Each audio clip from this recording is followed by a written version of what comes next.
I adopted a fox Beastman. He was cold and indifferent. I thought it was a problem with how I was raising him. But I found that the fox Beastman only got close to the nanny I hired to take care of him. The day I fired the nanny, the fox Beastman bit me. In the midst of the pain, bullet comments suddenly floated before my eyes. Even after all this, the female lead still can't bear to abandon the male lead. Who would have thought the male lead, despite having a wealthy and beautiful female lead, would fall for the nanny heroine hired to take care of him? That's because the male lead has good taste. The female lead is actually the Mitchell family's long-lost true heiress. The later plot involves the female lead returning to her wealthy family, firing the supporting female character, and then stealing the male lead. A classic face-slapping revenge story. Super exciting. I worked like a dog, barely scraping together enough to afford a pet. How did I end up becoming the slapped supporting female character? Then like this. Roll away. Both the person and the fox. Hello, everyone. Welcome to my channel. Subscribe us to read wonderful novels every day. Now the story begins. When Marcus was found. Marcus was curled up with the nanny Poppy on the small bed in the nanny's room. The small bed is cramped. Marcus's foxtail drooped helplessly on the ground. The door opened with a soft sound. Marcus's fox ears twitched, sensing my arrival before reluctantly pulling away from Poppy's embrace. Why are you here? You beat me to the question, leaving me stunned. Shouldn't that be my line? I spent 6 figures on this pet, and it's not in my room or its own, but here getting cozy with the nanny. Normally, it won't even let me pet it. Yet Marcus was usually aloof, making me think I'd adopted a father instead. Wouldn't even let me touch him. But in private, he'd cuddle up and sleep soundly with the nanny. The harder I tried, the more hopeless it felt. So I've been working hard just to spend money letting the nanny live my ideal life. The more I think about it, the more it feels wrong. Wanted to take Marcus out for a talk. Marcus just sat on that little bed, motionless. You can't force me. My tail is only for Poppy to touch. The nanny's room was simply furnished, and I looked at the small bed and wardrobe. I couldn't help but think of the room I had prepared for Marcus. Floor-to-ceiling windows, a garden-facing balcony, a luxurious king-size bed, a separate walk-in closet, and a room filled with orc toys. For a moment, I wondered if love expressed only through material things was too shallow. But I worked myself to the bone like this just to make Marcus more comfortable. Frowning, I reached out to grab Marcus. Was Marcus who swatted it away. Are you done yet? Just as I was about to lose my temper, Poppy interrupted. Miss Rachel, everyone has the right to make their own choices. And so do beast folk. Marcus likes me, not you. You can't force Marcus. The brave and fearless Poppy rushed out and stood in front of Marcus. Well said. But I paid for it. Even hiring Poppy, a professional orc nanny, was my money. Yet the orcs won't let me touch them. And the orc nanny accuses me of disrespecting orcs. Seems like the nanny didn't teach them well. If the teaching isn't good, then we need to change the nanny. I took up my phone and transferred Poppy's salary for this month to her. Pack your things and leave. Don't come back again. As soon as the words were spoken, Marcus reacted swiftly, gripping Poppy's hand tightly and confronting me. I just want Poppy. Poppy gained confidence, her voice growing louder. The transferred 30,000 yuan salary earned me Lin Shuang's angry glare. Miss Rachel, I've taken good care of Marcus. Marcus likes me too. On what grounds are you firing me? I burst out laughing in anger. For a moment I wanted to withdraw that 30,000 and also file a complaint against Poppy at the agency. I raised an eyebrow. With my money, I can hire whoever I want. I looked at Marcus. Marcus was indeed well taken care of. But he was too cold towards me. Only when looking at Poppy did his eyes show tenderness. The feeling of making a bridal gown for someone else. Even more annoyed, I told Poppy to pack up and leave quickly. Poppy stood firmly before me, righteously refusing my request. I won't leave. I need to stay here to take care of Marcus, Poppy said, then turned her head to gaze affectionately at Marcus. I couldn't believe my eyes as I witnessed the scene before me, and couldn't help but exclaim, "This is my house. You're the orc nanny I fired, and I have every right to ask you to leave. And Marcus, you let go right now. I'll hire you a new nanny." Marcus shook his head, his emotions running high. "No. I only want Poppy." Marcus recklessly tried to pull at me. Poppy, sensing something was wrong, stroked Marcus's ears to calm him down. "Big sister won't leave." Marcus finally relaxed and turned to tell me, "Rachel, Poppy and I will never be apart. You're not allowed to fire Poppy. Eating mine, living in mine, using mine, and now you're ordering me around. Looks like next time, I'll need to find a strict nanny who can keep orcs in line." Poppy absolutely refused to leave. I had no choice but to call security and have them come up to escort her out. Marcus bared his fangs and accidentally bit me while snatching the phone. My finger was cut open, bleeding profusely. Amid the pain, a barrage of comments suddenly floated before my eyes. "Even like this, the female lead still can't bear to abandon the male lead. Who would have thought that the male lead, despite having a wealthy and beautiful supporting female character, would fall for the nanny hired by her to take care of him? That's because the male lead has good taste. The female lead is actually the Mitchell family's long-lost true heiress. The later plot involves the female lead returning to her wealthy family, firing the supporting female character, and then stealing the male lead. A classic face-slapping story of a strong female lead. Super exciting." After reading the bullet comments, I realized I was living in a sweet romance novel with the trope of switched identities, layered with Beastman elements. Marcus is the male lead. Poppy is the female lead. As for me, I'm the villainess who bullied the female lead and got punished in return. So what did I do wrong? It was just about driving the heroine away, adding a little ripple to their love story. The ending was being fired, suppressed, and dying in a foreign land. That's too harsh a punishment. I'm going to fight the author. I studied hard, even skipping grades, and spent nearly 20 years earning my Ph.D. My work performance was so outstanding that it caught the attention of my superiors, and only then did I become Mitchell Family Group's mid-level manager. Just because I fired a nanny, I became the target of revenge by the child of a capitalist. I refused to accept this. I don't believe I did anything wrong. The fingers were still gushing with fresh blood. Marcus bites hard. Even back then, Marcus almost ended up in the orc hospitality house, and it was I who paid a hefty sum to ransom him out. He doesn't remember this kindness. The pain shoots through my fingers straight to the heart, making me miserable. I looked at Poppy, who still wore that expression of arguing without reason. Marcus showed not a trace of remorse on his face. I was furious. I can't bring myself to flatter these two protagonists who treat me like dirt. I've been left with nothing before. At worst, I'll end up with nothing again. Just a worthless life. So bring it on. Ignore the spoilers in the bullet comments. All I want is to drive out the so-called female lead. Poppy looked arrogant. "If you want to kick me out, fine. But I'm taking Marcus with me." The barrage became excited. The female lead is so brave. Even with nothing left, she insists on taking her lover away. If the supporting female character doesn't agree, just wait for the Mitchell family's revenge. Poppy takes a step forward while walking. The barrage exclaims, "It's getting intense. Intense, my foot." They say hardships make love more precious. So I might as well add more twists to the protagonist's romance. Create more trouble. I sneered. Marcus was bought by me for 300,000. Follow my surname. Eat what's mine. Use what's mine. I've raised you for 3 years. Poppy, are you trying to get something for nothing now?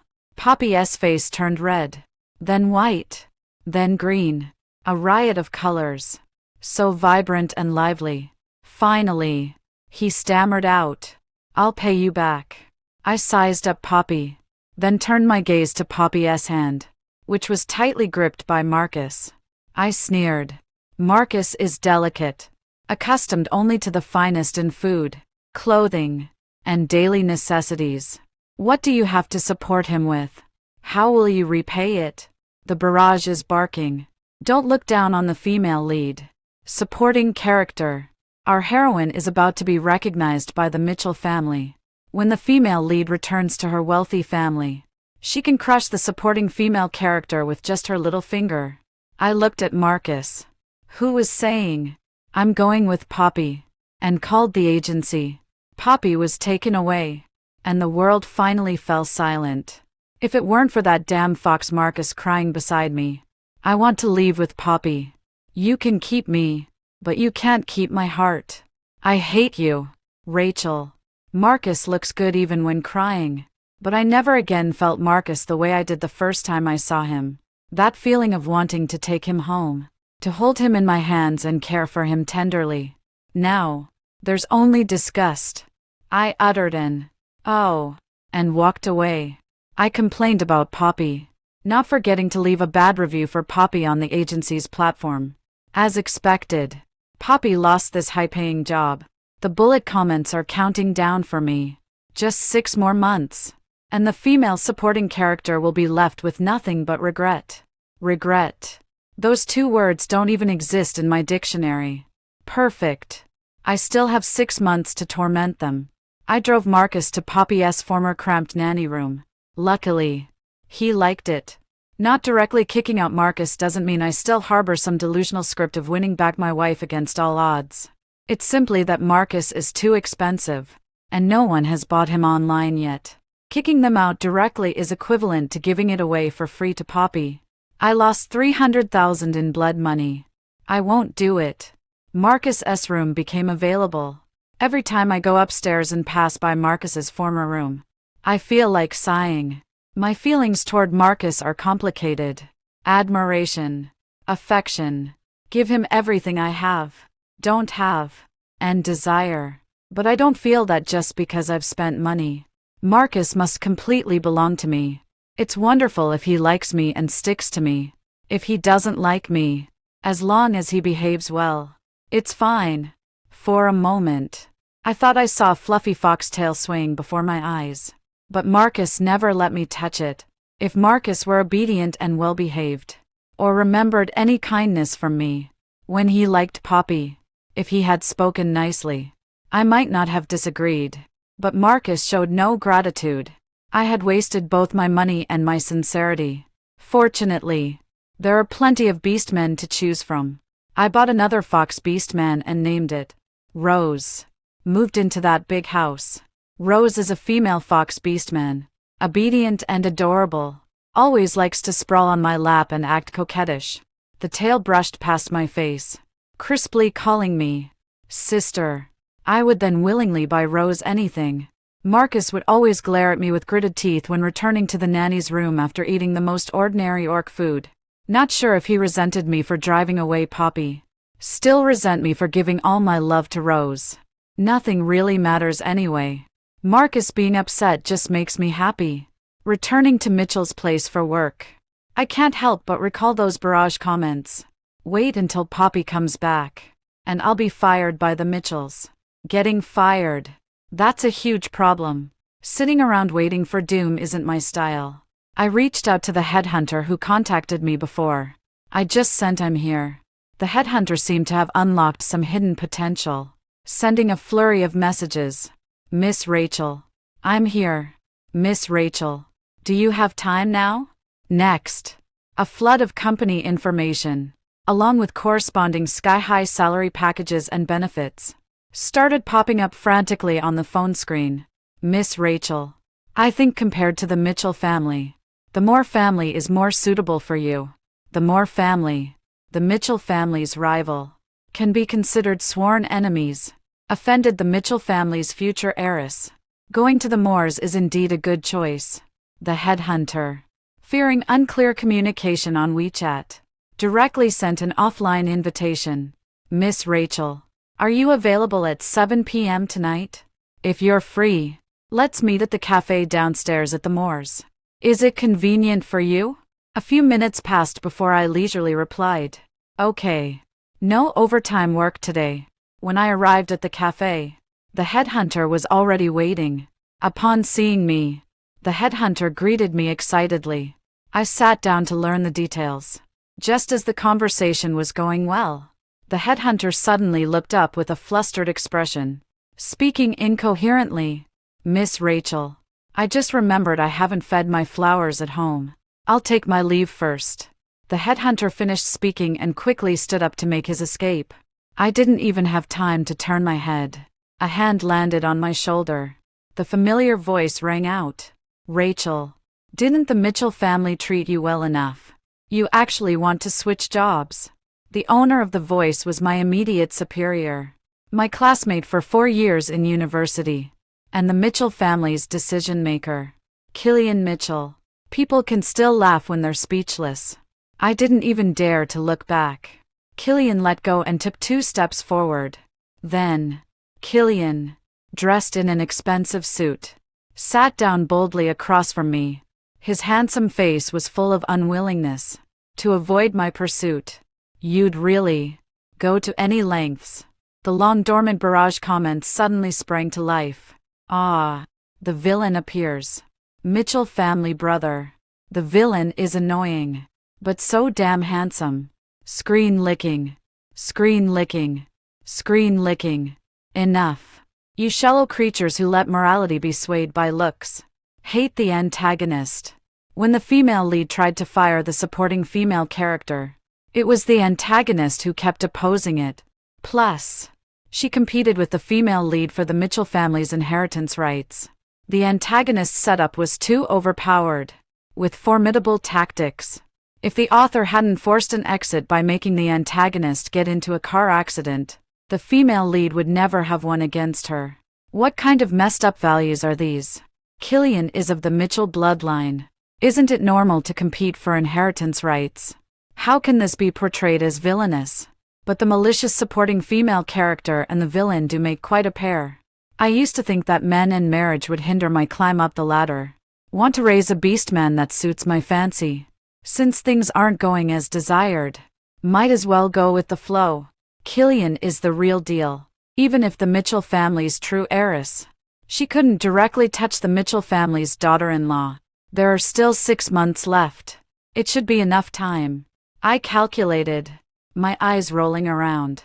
Killian leaned in, his face as dark as charcoal, thinking of ways to reject me again. Am I really that unworthy? Interrupted in my thoughts, I placed my hand in Killian's palm. No rejection. I accept. The sooner we marry, the better. Killian looked as if struck by lightning. It was the first time I'd seen the usually composed CEO display such a stunned expression in public. After a long pause, he managed to utter a few words. "Rachel, this kind of thing isn't something to joke about."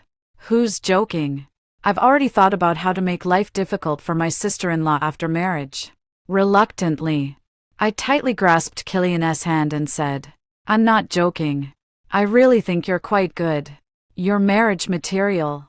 The barrage is exclaiming. What's this? Why did the supporting female character agree to the villain? That means the female lead inheriting the Mitchell family will have one more trouble. I really dislike the supporting female character. Can the supporting female character just exit the story already? Are they that unhappy? Well then, I'm happy now. I tilted my head, signaling Killian to snap out of it. Killian did snap out of it, but kept muttering, "Rachel, you're giving up on that male fox Beastman." The warmth from our touching palms was scalding. I chuckled softly. The previous Beastman is being sold off, and I've bought a clingy female one instead. You don't mind, do you? Killian shook his head, then nodded. After explaining for a long time, he finally turned red in the face from holding back. After Killian and I confirmed our relationship, I wondered how to deal with Marcus. 300,000 for a fox Beastman was far above market price, and no one would take him. I changed the price to 250,000. Someone took a picture of it. Finally, I'm about to get rid of that annoying thing that keeps glaring at me every day. Happily, I bought 2 roast chickens as a final farewell. Back at my villa, Rose told me, "Sis, I've been good today." I nodded and stroked Rose's fox ears. I shared a roast chicken with her and asked again, "Have you seen Marcus?" Rose pointed to the nanny's room door. "Marcus has been in there the whole time." I knocked on that door. Marcus sat with his back to me on the bed, wrapped in a blanket cocoon. That bed was always too small. Couldn't contain Marcus's foxtail. Drooping. Hanging down. I took out Marcus's favorite roasted chicken. "Here. Have some." Marcus didn't move. Sitting on the bed. I placed the prepared roasted chicken on the makeshift table, waiting for Marcus. Marcus finally spoke after a long while. His voice muffled. "Why won't you ever comfort me? The bite wound from before has already scabbed over. But when I think about it, there's still a dull ache. After 29 years of living, this is the first time I've had to get both tetanus and rabies vaccines. What's there to coax? Not beating up Marcus already counts as me being too educated and having too high moral standards." I didn't want to talk, so I kept my mouth shut. Marcus didn't get a reply, but continued talking anyway. "You should have realized your mistake by now after all this time. Just bring Poppy back and apologize to her, and I'll forgive you this time. I might even let you touch my tail." Is Marcus's tail some kind of precious jewel? Once cherished. Held dear in the heart. It felt rare and precious. Now, Rose always takes the initiative to place her tail in my hand. Yet, the desire to touch it isn't as strong anymore. Marcus didn't turn around. So naturally. He couldn't see the exasperation on my face. Still making demands. Also, tell Rose to move out.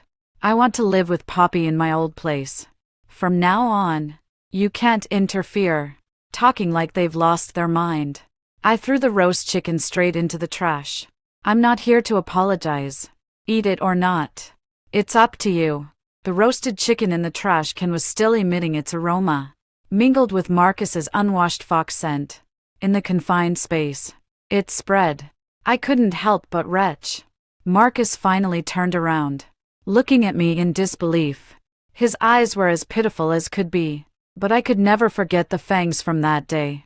"Marcus is an orc that can't be tamed," I warned Marcus. "I came to tell you that I've sold you. Your new master is coming to take you away." With that, I didn't wait for Marcus to react and walked straight out of the nanny's room. Need to have someone thoroughly clean this place. Having housed Poppy and Marcus in succession. What terrible luck. Never expected to see Poppy again so soon. I was waiting outside the villa for Marcus Esbire. Instead, Poppy showed up. Poppy entered the villa. Her eyes filled with resentment. "Miss Rachel, I've already paid the full amount up front. Where is Marcus?" I glanced at Poppy's faded jeans, somewhat curious about where the $250,000 she paid came from. But in the end, I didn't ask. I just told her, "Hold on. That fox seems reluctant to leave. The bodyguard needs a little more time." Poppy didn't believe me, saying I was lying, and insisted on arguing. I couldn't be bothered to respond.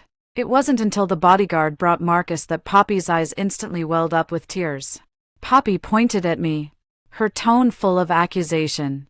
"Miss Rachel, why are you mistreating Marcus?" I raised my hand. "Don't make baseless accusations. I've never starved him. My orc rations are always plentiful."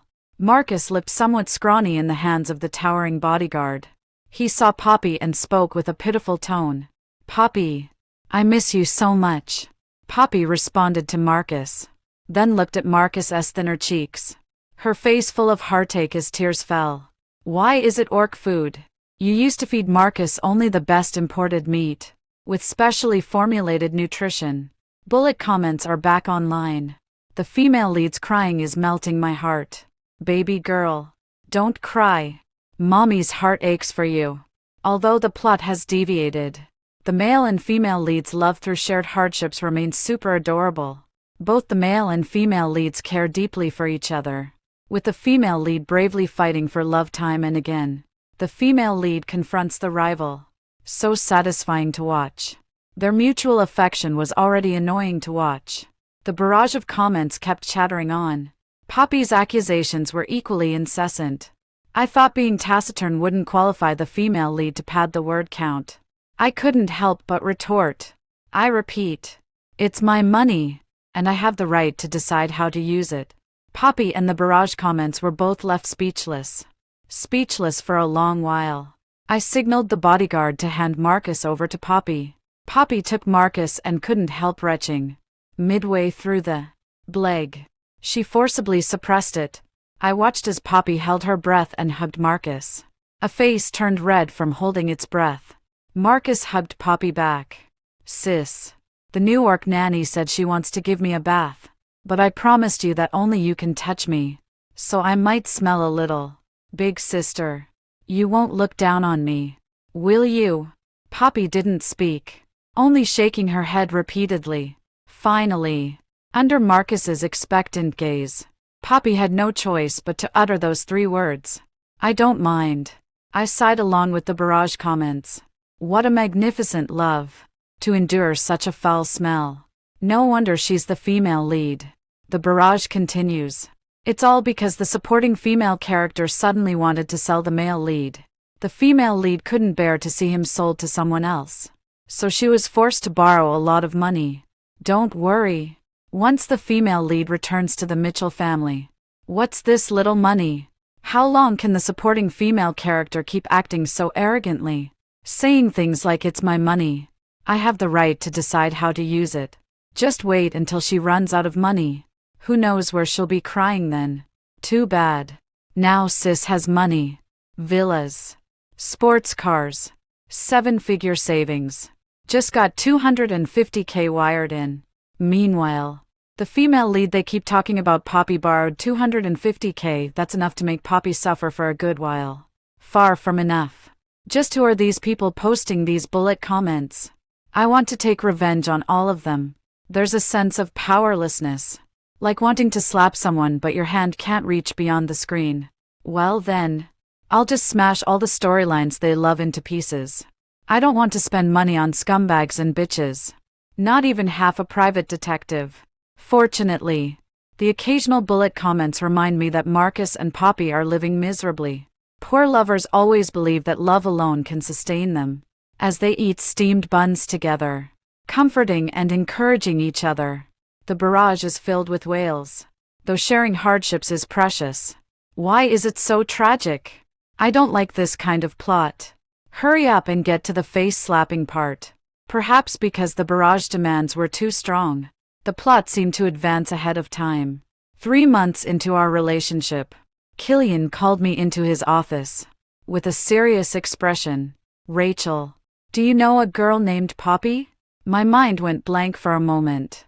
At this point in time, Killian shouldn't know about Poppy. The overwhelming barrage of comments appeared again, and I managed to pick out the key points.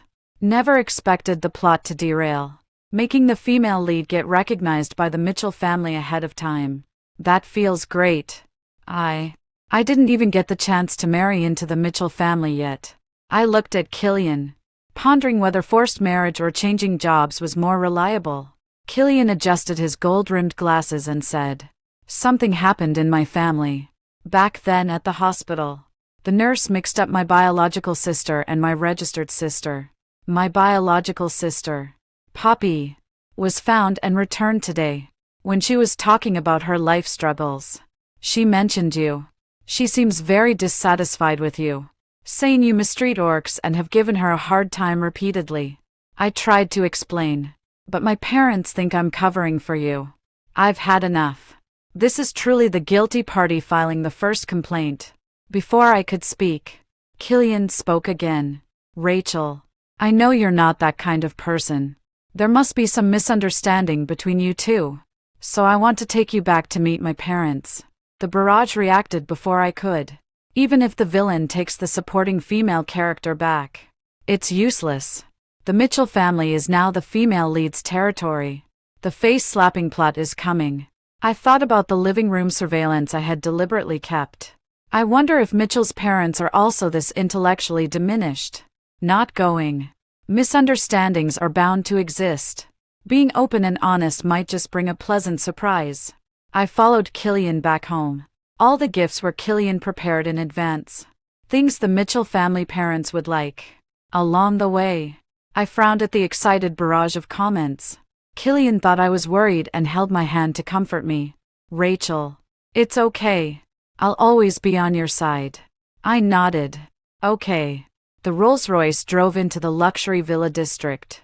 The barrage of comments grew increasingly crowded. Here it comes. Here it comes. Here it comes. I'm sure it's gonna be an iconic scene.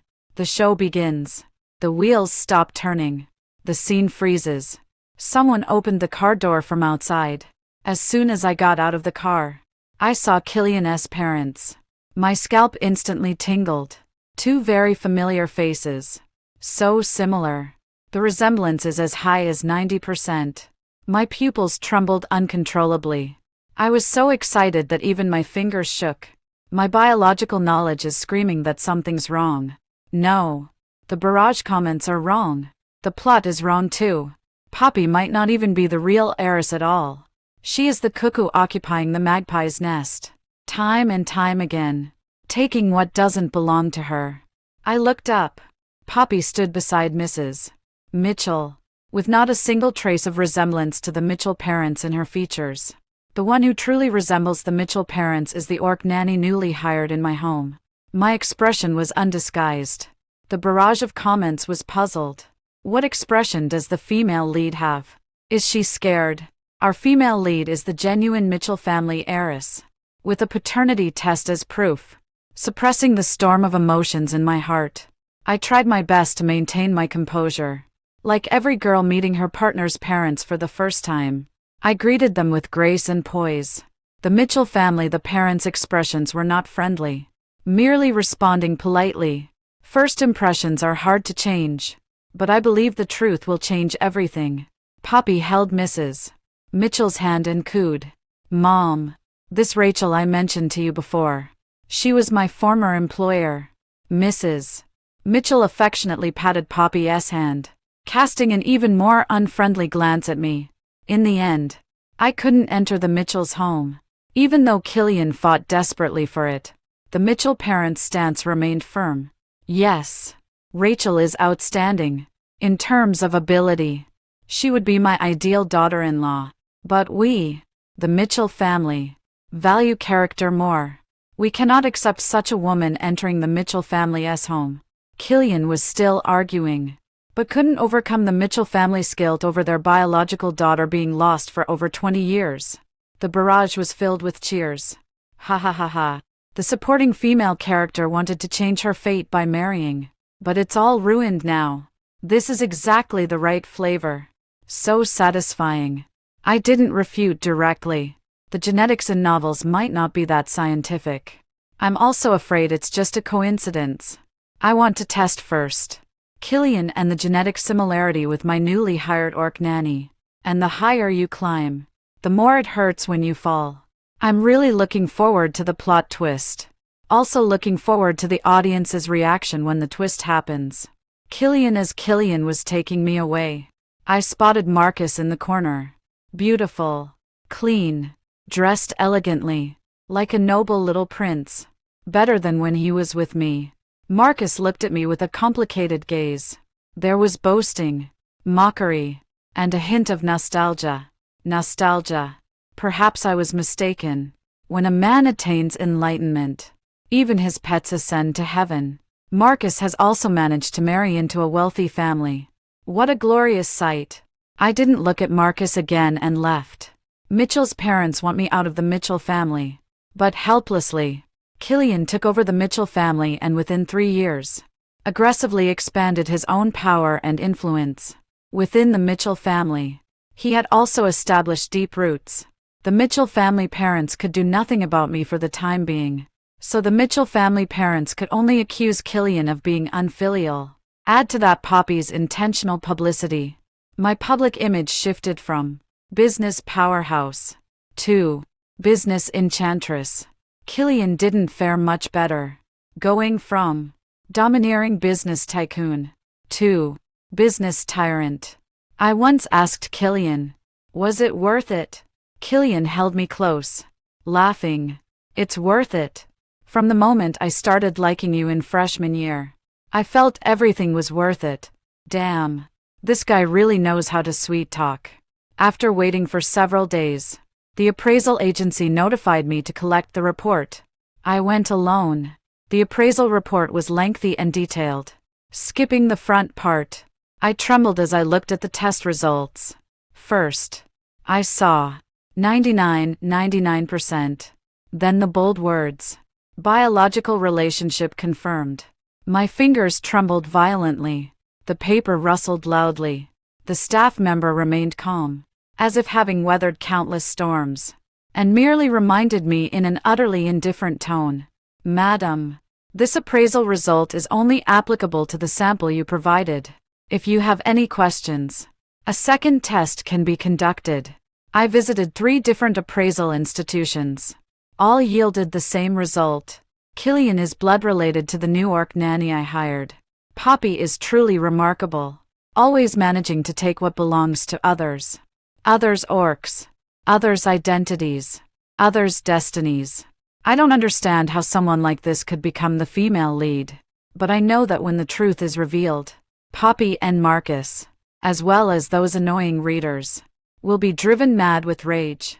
I somewhat regret not keeping Poppy's hair for verification. It was my mistake. I took Killian home. Killian initially joked, "Are you finally moved by my persistence and decided to live with me? I'm really good at taking care of people. Rachel, give me this chance." The interrupted speech allowed me to viscerally sense Killian's shock. Killian looked toward the orc nanny who was caring for Rose at my home. Not another word was spoken. Resemblance. So similar. No one wouldn't be shocked upon seeing it. I took out 3 kinship certificates issued by appraisal institutions and placed them before Killian. Poppy is not the real heiress. I don't know how she managed to deceive your parents, but the girl standing before you is your real sister. The truth struck like a thunderbolt. The air fell silent in an instant. Yet Killian quickly accepted reality and composed himself. "Why didn't you tell me earlier?" I shrugged and spread my hands. "You know I never like to speak without evidence." I and Killian went back to Mitchell's house again. Mrs. Mitchell stood with Poppy at the doorway, refusing to let us in. Poppy's face was a mix of mockery, disdain, and provocation. Mrs. Mitchell, on the other hand, wore an expression of displeasure. "Killian, I told you, our home is not welcome to Miss Rachel." The barrage comments also popped up. "Oh dear. The supporting female character is here to humiliate herself again. The female lead has already driven away the fake heiress and won over the parents' hearts. Once the antagonist gets into a car accident, the Mitchell family will be completely in the female lead's hands. Who knows where this supporting character gets the audacity to still show up?" Ignoring the barrage, I maintained a kind smile. "Uncle, Auntie, I came here because I don't want you to be deceived and direct your heartfelt remorse to the wrong place." Poppy flashed a hint of panic in her eyes, quickly concealing it again, putting on a pitiful act. "Miss Rachel, please don't come here to drive a wedge between me and my family. I could very well call the police." Killian interrupted Poppy and said, "Mom, I want you to meet someone." Under Mrs. Mitchell's puzzled gaze, Killian spoke sincerely. "Mom, you'll understand everything once you see." Poppy wanted to stop him, but Killian was a step ahead. "Rebecca, come out." As the words fell, Killian's Rolls-Royce door slowly opened, and another person stepped out. "Is the New York nanny I hired, Rebecca." After being dressed up, Rebecca looks even more like Mrs. Mitchell. The Mitchell family parents and butler present were all shocked. The bullet comments also filled the screen with question marks. Only Poppy had a drastic change in expression, her nails digging deeply into her palms. Seems she's in the know. As the female lead, Poppy has nerves of steel.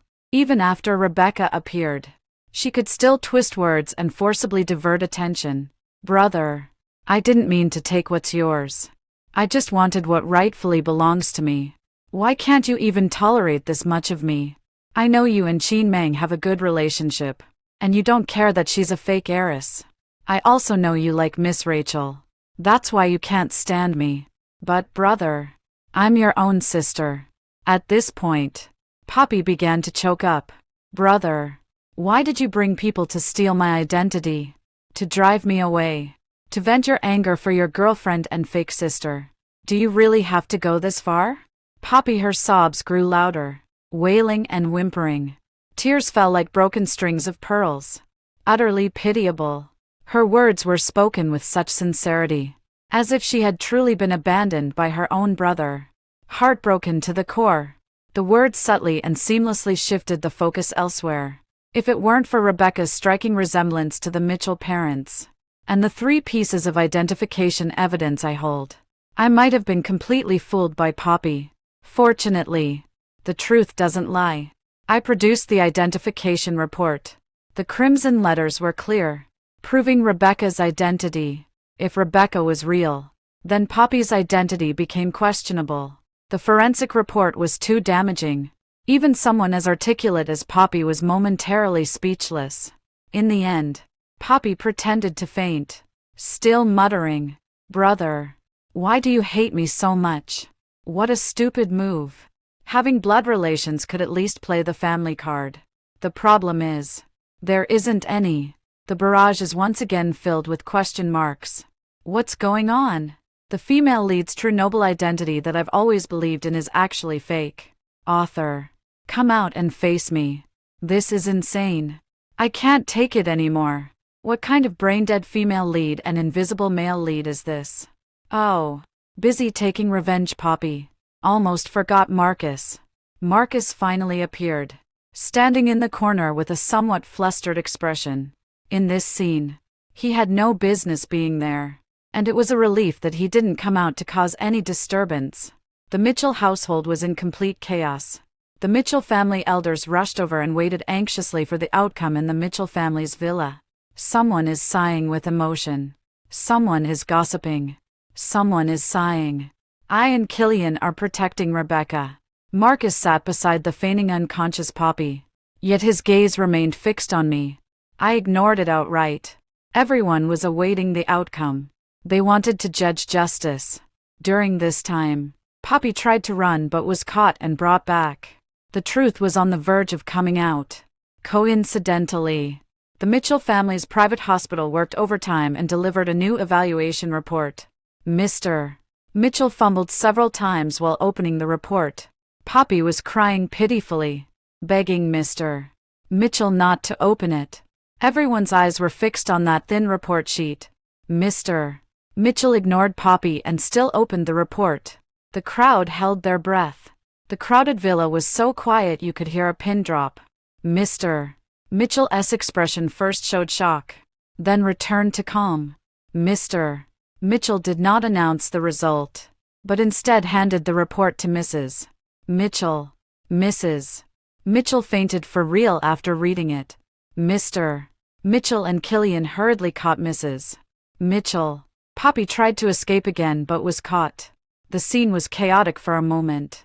In the end, it was me who picked up the report and announced the results.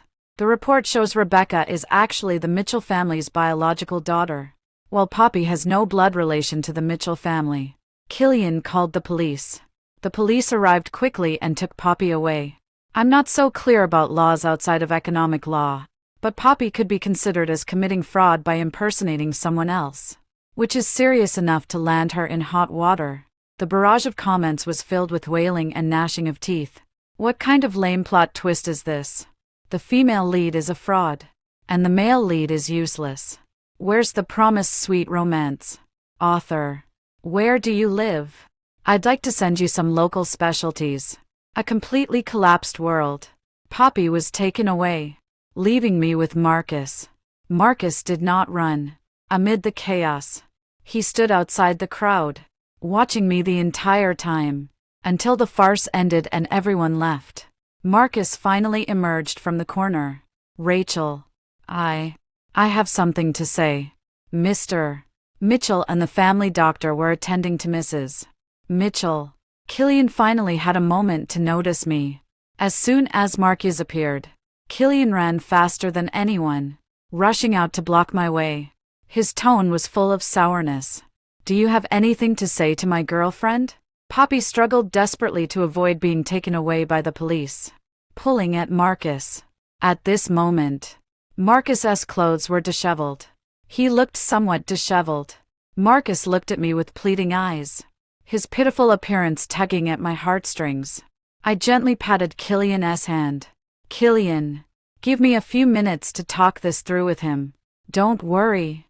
I'm not going anywhere. Killian, the arm blocking my way, seemed to lose some of its strength. It dropped down, not forgetting to remind me. I'll be waiting for you. Rachel, you promised me you'd marry me. I nodded. Promise. Don't worry. I won't stand you up. Marcus led into the garden. That night, the whole world was filled with the fragrance of gardenias. But Marcus was in no mood to notice any of this. He simply lowered his head, his voice almost inaudible. I know it might sound hollow to say this now, but I still want to say it. I'm sorry. This is utterly baffling. Yet I still listened to Marcus until the end. I've been bought and sold since childhood, so I never learned how to interact with people. The last time, you took me home, but you didn't teach me how to love someone. You're too busy. Mostly what I remember is the sight of your back as you hurried off to work. Later on, Poppy came into my life and taught me that companionship is love. Poppy even said she's the female lead. I'm the male lead, and we're destined to be together. I believed it. I chose her. It wasn't until you gave up on me that I realized something was wrong. Why won't you lower your head anymore? There is no such thing as unconditional love after all, especially now that you have Rose and Killian by your side. My heart feels empty, but it seems I don't have the right to be sad. I told myself, I just like Poppy. Almost fooled even myself. I've seen too much during this time. I've realized that the way I interact with people has always been wrong. My dependence on Poppy is the result of her long-term PUA. Now, if I say that I've belatedly realized you're in my heart and want to come back to you, would you believe me? It's the first time I've heard Marcus say so much. Seemingly an explanation, but actually shifting blame. Just trying to cling to me as their cash cow again. Marcus's tail stretched over, as if craving something, interrupted by the sudden appearance of Rose. Bad guy. Don't steal my sister. What do you mean don't know how to get along with people? That's a pretty good excuse. Don't you have basic judgment skills? Seems like he eavesdropped on the whole thing. I helplessly looked at Killian, who was hiding in the corner eavesdropping. Get out here. Killian appeared like a child who had done something wrong. Head hanging low, not daring to make a sound. I have no interest in playing the saint, and even less interest in forgiving those who have hurt me. Marcus is a fox beastman, auctioned off as Poppy's property. Heard he was sold across the ocean. As for where exactly, who cares? None of my business. Mrs. Mitchell woke up. Killian showed the Mitchells the living room surveillance footage I had saved. Poppy's magical quotes make a reappearance once again, on Mitchell's parents' faces. I once again witnessed the colorful spectacle of changing expressions. Brilliant. Love it. In the end, the Mitchell parents remained silent for a long time and no longer opposed me and Killian. After some time, the Mitchell parents took their newly recognized daughter on a vacation to Europe. Everything was getting better, but I started having nightmares. In my dream was the explosive scene of a car accident. I woke up from the dream, my mind constantly replaying that comment in the barrage. The villain's setup is too strong. Their methods are formidable. If the author hadn't forced them offline by making the villain get into a car accident, the female lead really wouldn't have been able to defeat the villain. I've been extremely cautious, and fortunately, everything has been calm. Poppy on the day of sentencing. The bullet comments appeared again. Everything's gone completely haywire. The female lead became a legal offender. The male lead turned into a caged beast, while the supporting female and antagonist found happiness instead. Hey, don't forget, there's still that car accident. The chill crept through every limb and bone. Sitting in the courtroom, my heart began to sink. But suddenly, a crucial bullet comment popped up.